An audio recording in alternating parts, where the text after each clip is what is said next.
Aparajith YouTube நேயர்களுக்கு வணக்கம். இதில் நாம் திரு ஆண்டாள் இயற்றிய திருப்பாவை 16ஆம் பாடல் மற்றும் அதன் விளக்கத்தை காண்போம்.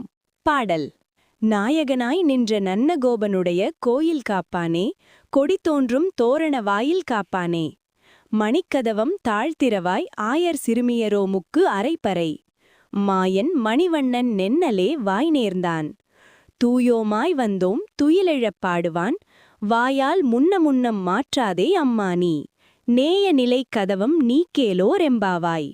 இதன் விளக்கம் என்னவென்றால், மார்கழி மாதத்தின் ஒரு புனிதமான காலை, மென்மையான பனி, அமைதியான உலகம். அந்த அமைதிக்குள் ஆண்டாள் நம்மை இன்னொரு அழகான பாடலுக்குள் அழைக்கிறாள்.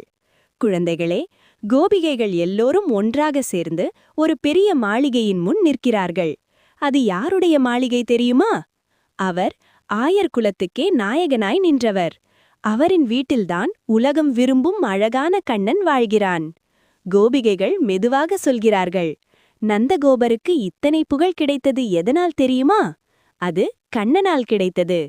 கண்ணன் சின்ன குழந்தை போல இருந்தாலும் உலகத்தையே காக்கும் பெரிய நாயகன். அவன் சிரித்தாலே துக்கம் ஓடிவிடும்.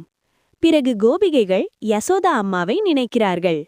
யசோதா அம்மா கண்ணனை வளர்த்த விதம், அன்போடு, பாசத்தோடு, கவனத்தோடு.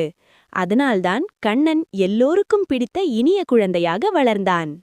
இப்போது கோபிகைகள் பணிவோடு சொல்கிறார்கள், கண்ணா, நாங்கள் உன் பாதையில் நடக்க ஆசைப்படுகிறோம். கண்ணா, நாங்கள் புனிதராக வந்திருக்கிறோம். உன்னை பாடி எழுப்ப வந்தோம். எங்களை காத்தடங்கு கண்ணா.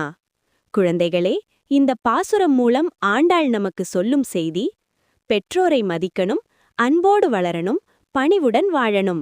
அப்படியிருந்தா கண்ணனின் அருள் எப்போதும் நம்மோடு இருக்கும்.